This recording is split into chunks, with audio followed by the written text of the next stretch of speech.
For a long time, the mid-size truck market continued on with just a few lonely players, mostly the Tacoma. Yes, we used to have a Ford Ranger for many, many years, but then Ford bowed out. It quit the Ranger altogether, as did Chevy. It didn't have any small trucks. But in the last 10 or so years, especially in the last 2 or 3, the mid-size truck market has caught on fire. Everybody's jumping into it. And the only one that's not here today is the Jeep Gladiator. And these 3 trucks that we have here today represent the big players in the market for the mid-size segment. Jill, what do we got? Well, we have the Toyota Tacoma with the TRD package for off-road. We have the GMC Canyon, here is an all-terrain, and we have the Ford Ranger. So the 3 big players in the market right now. And we're looking at them for a variety of reasons. We're not on a really serious off-road trail here. We're not going rock climbing. This is the sort of thing that you will do when you're going off to your cottage or maybe out to a campsite. We're also going to look at how they act on the road, how they look and feel inside, and how they drive. Of these 3 trucks, the Tacoma TRD Pro is the highest level of off-roader for sure. It's got skid plates, higher ground clearance. It's also more expensive. The second serious off-roader is the Ranger with the FX4 package. It gives you a locking rear differential. It's the only one with the 4-cylinder. The other 2 trucks are V6s. And lastly is the Canyon with an all-terrain package. It's probably got the lowest ground clearance of all, but we'll see how it makes out here on these trails. Let's start out with the Ford Ranger. Let's go for a drive. All right, here we are in the 2019 Ford Ranger, and we are in 4-wheel drive, even though this isn't really much of an off-road challenge. So of the 3 trucks, the Ranger does have the most torque, 310 pound-feet of torque, and that's partly because it's a 4-cylinder turbo, and the turbo is what gives us all the torque. It also ends up with the most towing, 7,500 pounds of towing capability, and it's got the most payload at 1650. Of all the vehicles, it has the lowest starting price, and with all of the options on it, it's also the least expensive of the 3 that we're testing. You know, the ride quality on the Ranger is very, very nice. It's the NVH very well controlled. It's quiet. It is quiet. It is very quiet. Well, I mean, right now we're on a bit of a bumpy road, and yet we're not really feeling anything that I would say is unacceptable. No, not at all. Even though, as you say, it's relatively expensive for a truck, this truck really looks good inside. Yeah, the seats are nice, the layout is pretty good. The instrument cluster looks a little dated to me. It almost borders on kind of like SUV-ish or almost car-like. I want something a bit more truckish in this thing. We've got to talk about fuel economy. Overall, the Ranger does have the best of the bunch. One thing to remember though, if you are doing a lot of towing, the EcoBoost engine tends to use more fuel than a naturally aspirated. So if you're running around mostly unloaded, this is going to be your best fuel economy. But if this is something where you're constantly taking a boat or a jet ski or something on the back, keep in mind you're not going to get the fuel economy that they talk about on the published numbers. Let's give the Canyon a try. So now we're in the GMC Canyon, 3.6 liter V6. And it's got 308 horsepower and 275 foot-pounds of torque. But what's unusual about this is the 4-wheel drive system. It's got a full-time setting so that you can put it in 4-wheel drive and drive it on bare roads, which is kind of handy in the wintertime if you're driving along and you got a straight stretch with nothing on it, and then all of a sudden you come up to some snow. It's always really nice, especially if you've got some people that don't really know how the 4-wheel drive system works. They can just get in and drive and not worry about it. And of course you can put it in 2-wheel as well, and that helps with the fuel economy. Although of the 3 trucks that we're driving, the Canyon does have the worst fuel economy.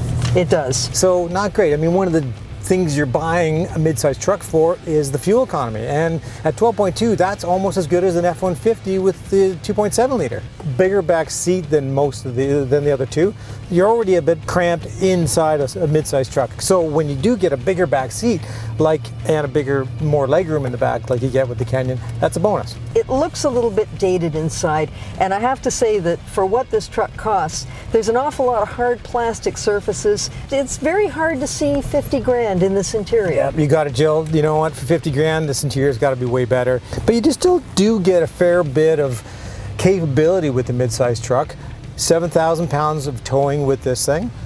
Just over 1,500 pounds of payload. That's pretty acceptable for a truck of this size. Mind you, I would hope you're not pulling close to the maximum with a truck like this. You've only got a 5-foot box, so there's a limit to how much you can carry as it is. But one thing to think about, if you are the sort of person that is buying this for the off-road experience, a shorter truck is a lot more maneuverable when you're out in, you know, even a forest like we're in here. And speaking off-road experience, now we're going to go try the Tacoma, the Toyota Tacoma TRD Pro, which is probably the highest of the off-roaders we've got. So let's go take a drive in the Tacoma TRD Pro. Let's do that. All right, this is the 2019 Toyota Tacoma TRD Pro, the most expensive of the bunch at $56,000. 3.5 liter V6 under the hood with 278 horsepower and 265 pound-feet of torque. It has some really cool off-road capabilities. It's got crawl control, which is sort of like a low-speed cruise control that you can go up and down hills and it'll do all of that for you. And it's also got a terrain management where you can pick the kind of terrain you're going through, mud, snow, rocks, stuff like that. One of the things that I don't like about the Tacoma, not the fact that it has the ground clearance, because you want that for off-roading, but Toyota gets that ground clearance by bringing the floor up. And then it gives us our headroom by putting the seat down. And the result is we're sitting with our legs almost straight out. Exactly. And it's uncomfortable. After a while driving it, my leg gets cramped. The seat on this one does go farther back than the other two. I found both the Ranger and the Canyon. I felt a little too close to the pedals. This, I feel I got lots of legroom on this one. One thing I do like, this really, of all the interiors, you're looking at an interior that looks trucky from the instrument cluster. This lovely screen in the middle. I wish the volume knob on the radio was bigger. I can just barely get my fingers on that volume knob. All they had to do was make, you know, a little bit deeper knob. But that's the only complaint I have in the interior. And that leads to basically what you get with the Tacoma. You get a bit more reliability, according to all the reports, and you do get the resale value out of the Tacoma, which you don't seem to traditionally get with the other trucks. I wouldn't buy it for the snorkel. That's a bit silly. In the wheel wells, that's where most vehicles pull in the air to take into the engine. Well, if you're driving in the desert or in the dust, you're going to be pulling that into your engine. Yeah. So the idea behind this snorkel is that it pulls up the air where it's clean. The drawback, you're not supposed to take it through a car wash. And if it's snowing really hard, you're supposed to get out and unscrew it and turn it around so that it doesn't go in. Fuel economy on the Tacoma, I think it's rated the least, but we're showing a tank average right now of 13.4. Not too bad. Okay, but the one thing, it does have the lowest towing capacity and the lowest payload of the 3 trucks that we're testing. Yeah, absolutely it does. Well, let's go pick a winner. All right, we've just driven the Toyota Tacoma TRD Pro. We've driven the Ford Ranger with the FX4 package. We've driven the Canyon with the all-terrain package. Jill, what did you make of them? I like the Canyon better than the Ford, which I know is the opposite of what you thought. I like the fact that it's a naturally aspirated engine. I like the simplicity of the Canyon. It's a trucky truck. When you have to get into the back, it's got these brilliantly simple bumper steps. I think the Canyon is a well-rounded truck. Perhaps too rounded in a square truck market. I think the Ranger definitely edges out the Canyon in a big way. It's a more comfortable ride. It's got more torque. It's got more power, better fuel economy, better payload. You know, between the Canyon and between the Ranger, I definitely like the Ranger a lot better. So we both have different opinions on the Ranger and the Canyon, but we do have the same opinion on one other truck. Exactly. And for the money, for the way it works, for just general all-around trucky goodness, we picked the Tacoma. Trucky goodness, yeah. It rides like a truck. It looks like a truck. It's got the truck heritage. It's got truck reliability all over it. And we know the resale on the Tacoma is best. I mean, it's almost the #1 resale value for any vehicle out there. But in terms of the 3 trucks, it wins hands down for resale. And that's got to play into the value equation. It really does. Absolutely. So they all had good and bad points. It's just when we measured them all up, we like the Tacoma the best. For Driving.ca, I'm Derek McNaughton. And for Driving.ca, I'm Jill McIntosh.